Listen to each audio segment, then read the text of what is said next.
또 그 결박한 것 때문에 두려워하니라. 아멘. 오늘 29절까지만 끄는 것은 23장이 30절하고 연결되기 때문에 좀 끊었습니다. 오늘도 이 시간이 바울에게 말씀하셨던 부활의 그리스도께서도 우리에게 우리 마음속에 영음을 들려주는 그런 예배가 되기를 바랍니다.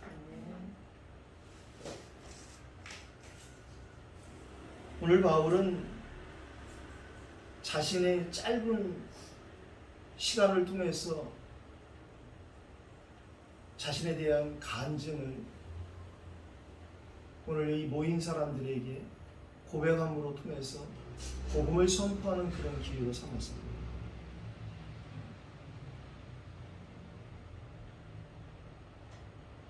우리가 복음을 들으면 예수님이 그리스도라는 그 사실이 믿어진 은혜 속에서 그것 가지고 우리는 구원받을 수 있어요. 그런데 예수 그리스도를 알고 믿는 것 같지만 사실 믿고 난 다음에 알아가는 것이 더 오히려 크다고 생각합니다. 그래서 예수 그리스도를 주님 앞에 간절같이 계속 알아가는 것이 우리 신앙생활이고 또 우리의 예배고 기도일 텐데, 많은 사람들이 오해하는 것 중에 하나가 예수 그리스도는 새가족 때 잠깐 교육받을 때 그냥 그 정도로 생각하는 그런 것에서 실수가 오지 않습니다. 모든 것이 회복되어지는 모든 것입니다. 그 안에 모든 지혜와 지식의 보화가 감추어있다고 말하고, 그리스도는 하나님의 비밀이며 능력이며 지혜라고 말씀하셨습니다.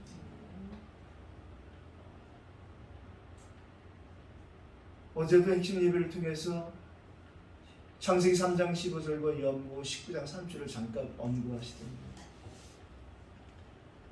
사단의 권세가 깨졌으나 지옥 가기까지는 그 사단이 우리를 속이는 활동을 하고 있다는 사실을 간과해서는 안 됩니다. 요한복음 19장 3절에 다 끝내시고 이루셨지만, 그러나 우리는 그 끝내시고 이루신 그리스도 안에 있는 모든 것을 찾아내는 것이 우리에게 남은 과제고 축복입니다.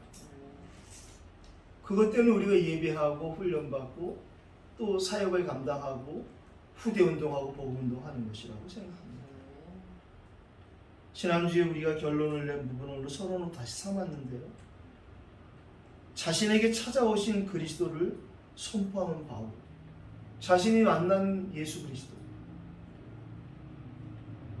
성경을 글자대로 오해하면 이렇게 바울처럼 직접 예수 그리스도를 이렇게 만나야만 되는 걸로 생각하는 사람도 있어요. 더 지독하게 만나는 사람도 있죠. 그러나 가장 일반적으로 만나는 것이 바로 복음을 듣고 만나는 것이 가장 일반적이고 또 귀하다고 생각합니다. 그래서 저희 총회가 귀하고 또 앞으로 귀하게 쓰임받을 이유는 다른 것이 아니라, 전임 총회장도 교단장 회의에 나가서 구원의 길을 선포할 정도로 지금 너무나 이 복음이 멈춰있는 이런 시대가 안타까운 거죠. 그러니까 총회장들 모임에 나가서 멋있는 말 할 수 있지만 그렇지 않고 성경을 통해서 우리에게 주신 구원의 길 되신 그리스도를 통해서 이 구원의 길을 선포하는 운동을 통해서 한국교회가 새로워졌으면 좋겠다라는 자신의 그 소망을 필요할 때 참 순수하신 분이구나 그런 생각을 해봤습니다. 우리 과거도 하나님 모두 예배하시고 준비하신 세계복음화의 발판이요 도구라는 그러한 내용을 자기가 헬러를 할 수 있었다는 그것을 가지고도 하나님의 예배하심을 통한 것을 확인하는 캠프. 자기가 유대인이었지만 그 길리기아 다소성에서 자라고 오늘도 고백하지만 가말리엘이라는 시대의 최고의 석학 밑에서 배운 이런 모든 것. 끝까지 하나님께서 우리 사람의 모든 인생을 인도하고 계시다는 이런 부분을 통해서 오늘 우리도 우리 지난날에 여러 가지 실수가 있고 상처가 있고 아픔이 있겠지만 그런 모든 것들 결국에는 하나님은 이 세계보가 때는 우리의 발판으로 사용하실 것입니다. 언제 우리에게 새 힘이 공급되는 것을 체험할 수 있느냐? 우리의 상처, 아픔, 한 이런 것들이 오히려 그것 때문에 내가 더 하나님께 은혜를 받을 수 있고 그것이 내게 하나님의 축복의 통로가 되어지는 그런 하나님의 은혜를 체험할 때 더 큰 은혜로 하나님이 우리를 인도하실 것입니다. 오늘 본론을 지금도 살아서 일하시는 성삼위 하나님으로 본문을 좀 삼아봤습니다. 살아계신 주 하나님이란 말은 지금도 우리에게 말씀을 주시고 성취하시는 성부 하나님, 지금도 그 예수 그리스도의 이름 부르면 구원을 성취하시는 성자 예수 그리스도, 그 구원받은 사람들에게 지금도 시공간을 초월하여 성령으로 역사하시는 성령 하나님의 그 놀라운 은혜. 그래서 오늘 본론을 이렇게 좀 정하고 세 부분을 좀 나눠서 정리하며 기도 제목과 응답을 확인하겠습니다. 첫 번째, 우리가 1절 9절을 읽었는데요. 하나님이 만드신 우리입니다. 하나님이 직접 우리를 만드셨다고 성경에 기록되어 있어요. 우리가 우리의 형상을 따라 사람을 만들자 하시고 사람을 만드셨다는 거예요. 그런데 오늘 바울의 입을 통해서 들어보면 결국 우리 모든 사람이 공통적으로 제한된 한계된 삶에서 벗어나지 못하고 있다. 창세기 3장 그 사건 이후에 모든 사람은 다 운명 가운데 갇혀 살고 있는 거예요. 어쩔 수 없이 뭔가 묶여있는 올무의 삶을 살고 있고 그냥 천편일률적인 똑같은 삶, 회사 갔다 집에 오고 학교 갔다 집에 오고 조금 잘 되면 기쁘고 조금 안 되면 슬프고 일이 일비에 사는 운명적인 삶을 살 수밖에 없었는데 심지어 하나님께 열심이라고 생각하면서 하나님의 복음을 가로막을 수밖에 없었던 자신의 고백과 간증을 통해서 오늘 자신이 어떤 사람인 것을 고백하고 있어요. 결국에는 어떤 사람도 하나님 앞에서는 그 죄에서 자유스러울 수 없다라는 로마서 3장 10절 23절 말씀이 생각나는 그의 고백입니다. 세상에 의인은 하나도 없고 한 명도 없다는 거예요. 태어나는 순간에 어쩔 수 없이 내가 해결할 수 없는 그 하나님 떠난 상태인 원죄 문제를 가지고 태어나기 때문에 그 문제를 해결받지 않고는 어떤 사람도 자기의 원함과 상관없는 오히려 세상을 장악하고 있는 세상 신에 끌려 살아갈 수밖에 없다라는 오늘 그 부분을 솔직하게 고백하고 있습니다. 그래서 결과적으로 4절에 보니까 사람을 살리는 그 돌을 오히려 박해해서 사람을 죽이기까지 하는 사단의 계획에 농락당했던 자신의 모습을 솔직하게 말합니다. 그런데 하나님께서 택하신 사람은 어떤 상황에 처해 있더라도 어떤 죄를 졌을지라도 어느 날이 그에게 다가온 거예요. 그랬던 자기, 다른 성경에서 바울이 자신을 고백하기를 만삭되지 못한 자같이 태어났단 말. 내가 아주 죄인 중에 괴수였더라. 복음을 받고 나면 그렇게 되어지죠. 심지어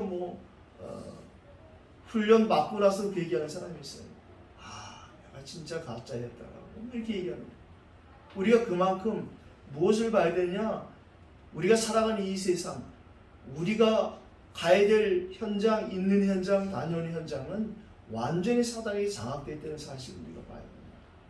이스라엘 백성들이 하나님 주신 젖과 꿀이 흐르는 가나안 땅에 갔을 때에 그 땅에 이미 7족속 30왕으로 장악된 것처럼 지금 우리가 있는 이태원 현장, 우리가 가는 하남 현장, 앞으로 가야 될 모든 현장.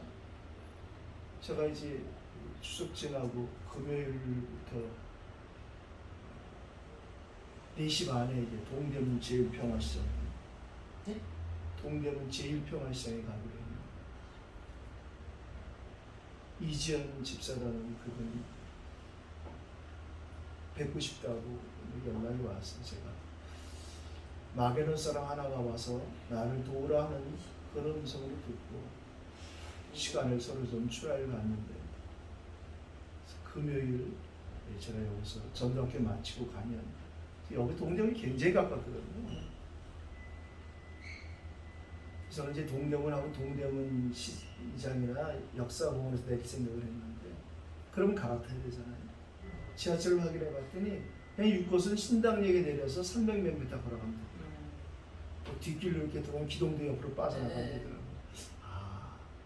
또 그분하고 제가 만나는 그 커피숍은 또 그 기동대 바로 뒤거든요. 하나님이 모든 걸 다 예비해 놓으셨구나.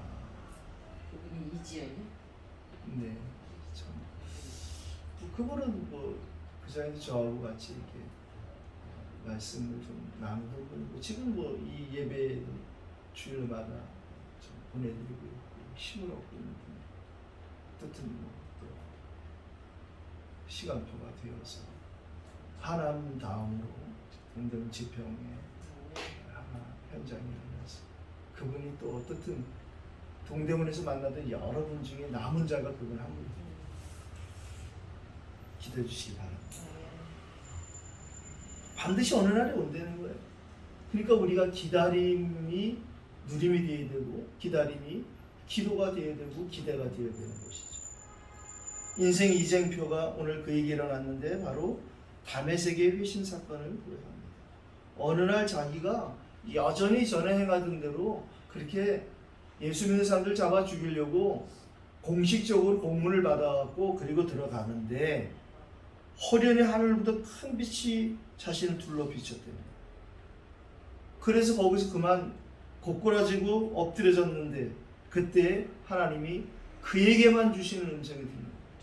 오늘 성경 우리가 읽었지만 함께 있는 사람들이 빛은 보면서도 나에게 말씀하신 이 소리는 듣지 못하더라. 하나님의 음성은 우리에게 어떤 데시벨로 사운드로 들리는 것이 아니라 우리 마음에 들려지는 영혼에 주는 음성이고 우리가 진짜 복음을 받고 나면 구원받고 나면 연습국을 통해 들어도 하나님의 음성이 들려지잖아요. 뉴스를 봐도 기도 제목이 나오는 겁니다.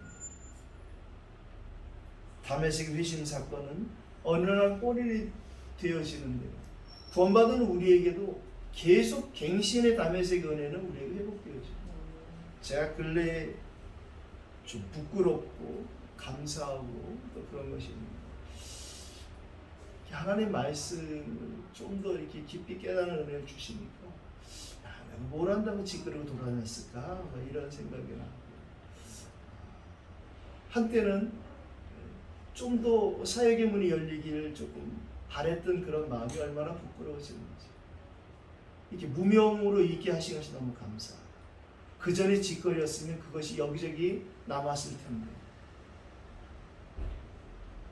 오히려 그렇지 않은 게 너무 감사하고 물론 뭐 지금도 이렇게 제가 말씀을 심부름하는 것이 이후에 또 들으면 더 부끄러울 수도 있겠지만 어떻든 그래도 조금이나마 복음이 정리되고 하나님 편지해 주신 이 말씀을 가감없이 그리스도 안에 주시는 은혜를 전달할 수 있다는 것이 너무 감사하다. 개인에게만 주시는 천명이 우리에게 들려져야 됩니다. 오늘 그것이 이 바울이 오늘 말하는 거예요. 일어나 다메섹으로 들어가라. 네가 해야 할 일을 모든 것을 거기서 누가 이르리라 하시거든요. 하나님이 우리에게 직접 마음의 감동과 말씀 주시기도 하지만 반드시 하나님 전도자를 통해서 일을 하시는 거예요. 저와 여러분들이 그 일 때문에 부름받았다라는 그 사실을 꼭 잊지 마시길 바랍니다. 아담이 하나님을 떠났을 때도 아담아하고 아담을 부르시는 겁니다. 모세가 계속 광야에서 헤매고 있었지만 시간표가 되니까 모세야 하고 모세를 떨기나무 불꽃 가운데서 부르시는 것입니다.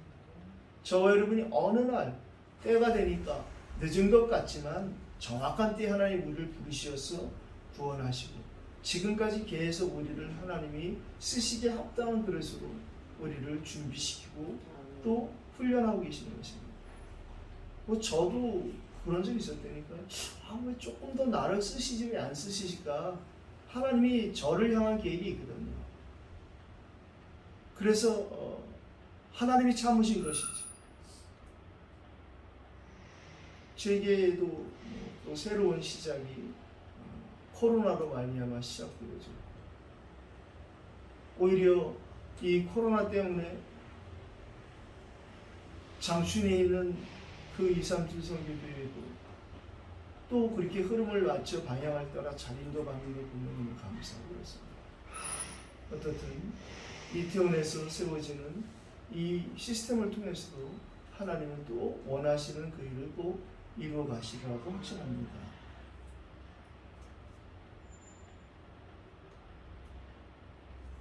오늘 우리가 두 번째 봐야 될 것은 하나님이 친히 우리에게 주신 것이 있다는 거예요. 그것을 우리가 10절로 16절을 읽었는데 만남의 축복이 시작되는 것입니다. 바로 지금 말씀한 것처럼 누가 있다는 거예요, 우리에게. 우리도 누군가를 통해서 이 복음을 들었고 또 우리도 누군가에게 이 복음을 전할 그 누가가 되어야 된다고 생각합니다. 다메섹에 들어갔다고 써있는 이 11절 성경은 나와 함께 있는 사람들 손에 끌려 다메섹에 들어갔다 말하지만 사실은 보이지 않는 주의 손에 끌려 다메섹에 들어간 것입니다.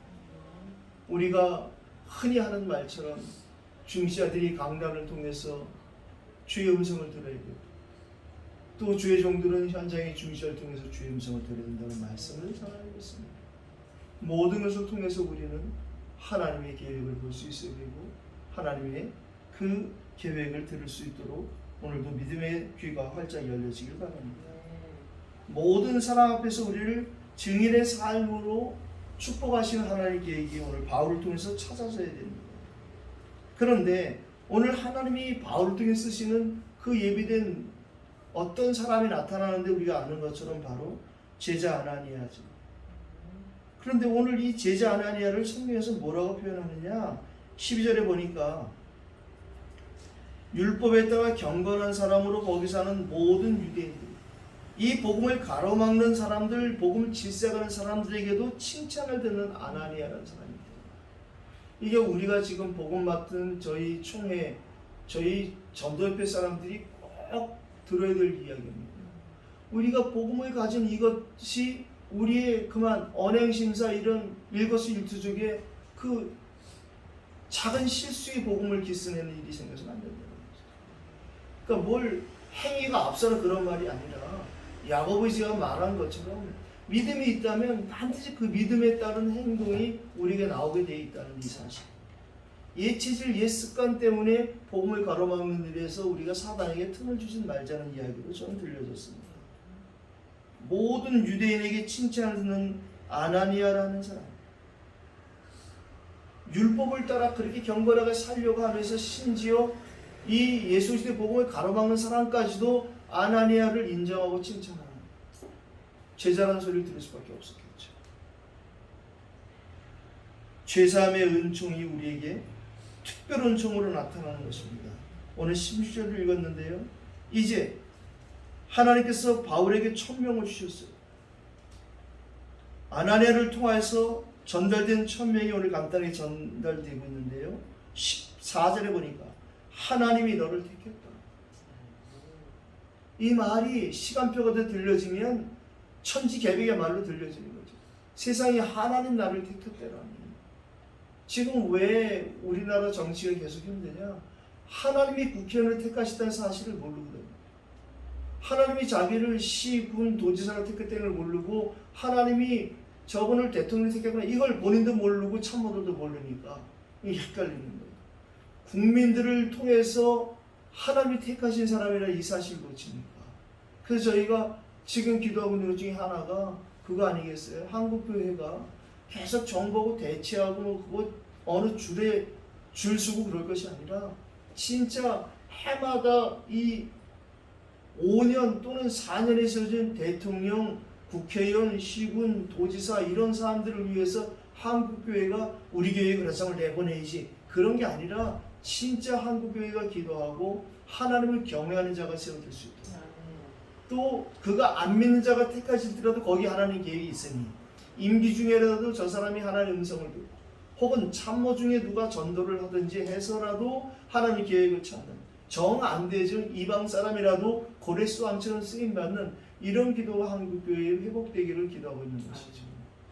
그렇게 되어야지 누가 되든 상관없이 그 기도 중에서 기도하고 투표에 참여함으로 그 우리의 손을 통해서 택함을 받는 그 사람을 두고 또 계속 임기 동안 우리가 기도하는 이런 풍토가 한국교회에서 먼저 회복되어야 된다고 저는 생각합니다.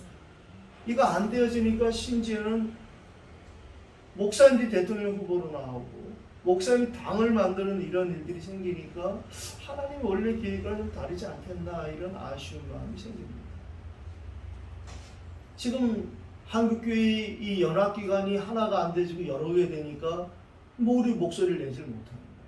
그러는 가운데 세 개로 나눠진 이 한국교회 연합기관이 하나가 되려고 기도로 이렇게 중지를 놓고 있더라고요. 감사한 일이죠. 그래서 큰 교회들이 안 되면 그 재무 문제라든가 이런 문제를 우리가 담당하고라도 어떻게든 좀 하자 하는데 참 감사한 일이고 우리도 거기에 좀 기도의 힘을 보태야 된다고 생각합니다.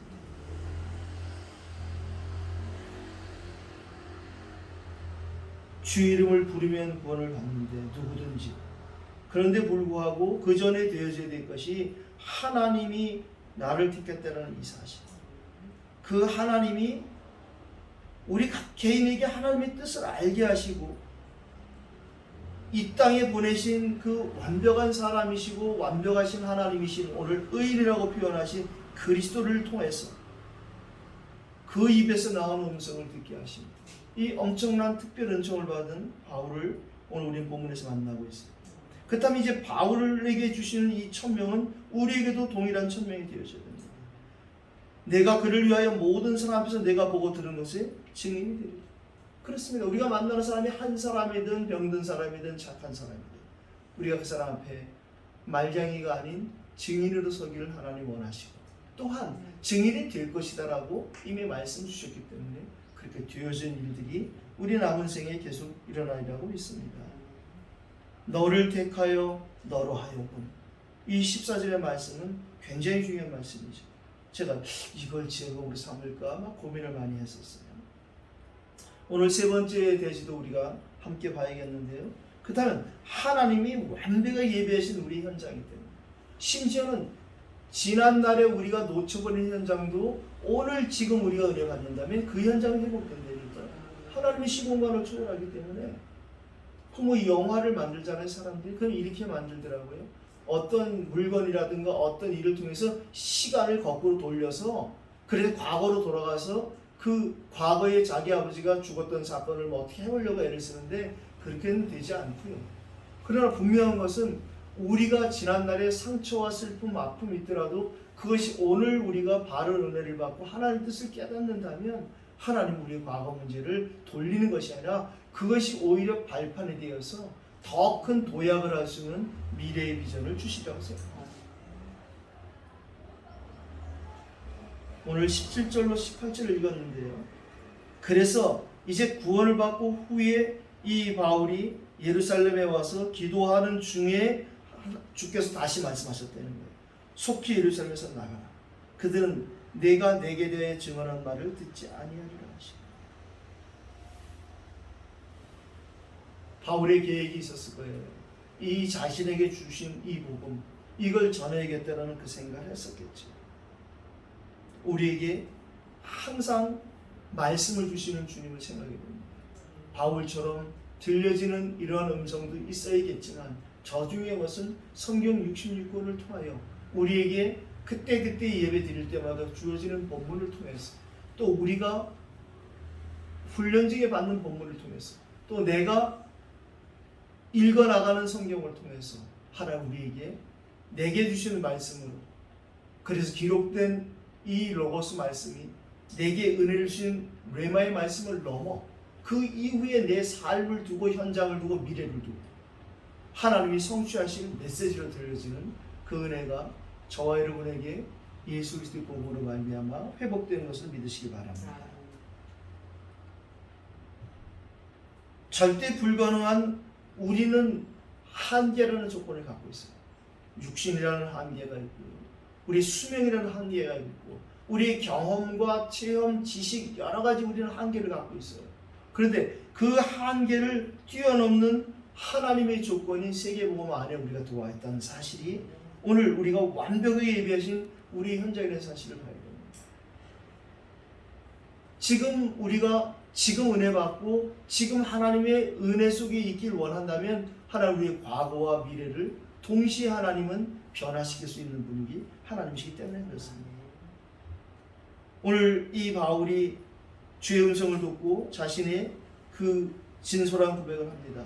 19절로 20절에 내가 말하기를 주는 내가 주를 믿는 사람들 가두고 또 각 회당에서 때리고 또 주의 증인 스데반이 피를 흘릴 때에 내가 곁에서 찬송하고 그 죽이는 사람들의 옷을 지킨 줄 그들도 아나이다.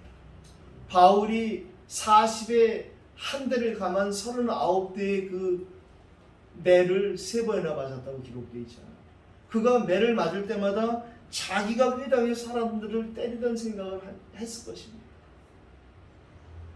그래서 오히려 그 매를 맞음으로 인해서 오히려 자신이 더 하나님 앞에 감사할 수도 있었을 거예요.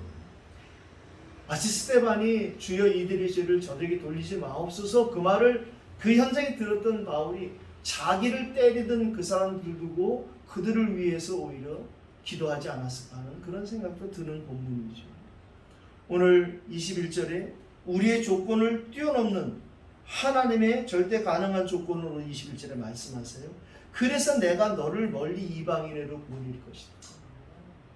너를 이방인의 사도로 삼을 것이다. 하나님이 우리 인생의 과거 현재 미래를 다 주관하고 계세요. 바울이 끝까지 그래도 내가 이들에게 설득하고 해서 내가 예루살렘에서 복음을 전하고 유대인 복음화에 앞서겠다고 할 수도 있잖아요. 그런 바울의 다른 성경의 고백을 보면 내가 이 동족을 복음화하는 일에 진짜 내가 어떤 손해도 위험도 감수하겠다고 할 정도로 그 마음은 두고 있었어요. 그러나 직접 하나님께 쓰임받아야 될 것은 이방인 사도라는 것에 대한 것을 우리가 알고 있어요. 우리가 이 부분에 이 분별이 잘 안 되어지면 어떻게든 내가 해야겠다라는 하나님 나를 통해서 하실 일이 있는데 그것이 내가 지금 시간표가 기도할 시간표인지 내가 지금 이렇게 할 시간표인지 저렇게 할 시간표인지가 우리에게 기도를 통해서 꼭 회복되어지길 바랍니다. 바울은 유대인 복음화를 안 하겠다는 것이 아니었어요. 어떻게든지 하겠다는 거예요. 그런데도 불구하고 하나님이 원하신 그쪽으로 내 방향, 인생의 방향을 인도받겠다는 것이죠. 우리가 잘 아는 것처럼 지금 이 본문까지 오기에 21장, 이 20장이 어떤 일을 알잖아요. 오늘 우리가 결론에서 봐야겠지만 결국에는 이 사도행전 20장 10절로 11절에 그 아가보 선지의 예언이 성취되고 있죠. 결국에는 가족들이 갔다가 결박한다니까요.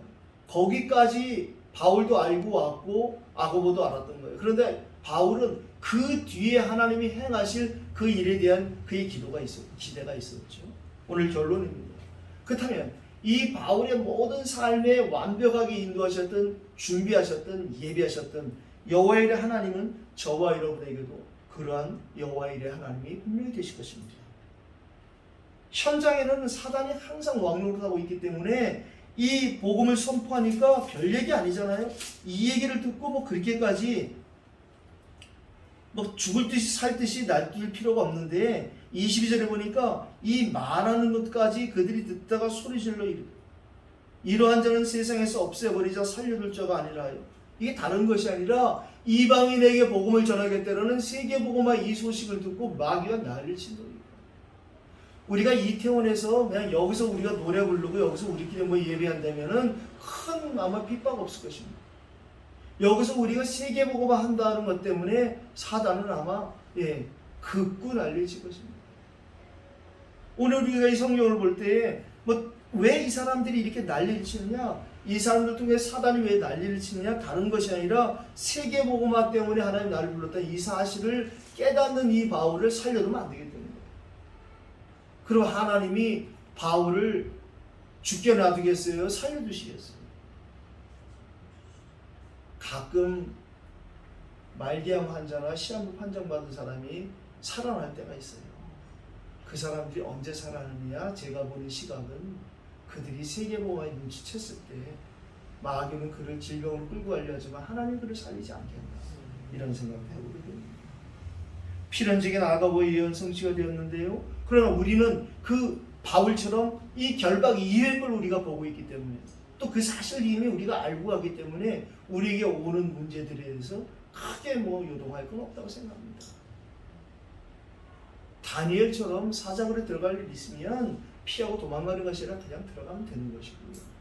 풀 속에 들어갈 일 있으면 들어가야 거기에 주의 천사가 동원되어진 것을 우리도 보고 또 느부갓네살 왕도 본 것처럼 세상 사람들이 알게 될 것입니다.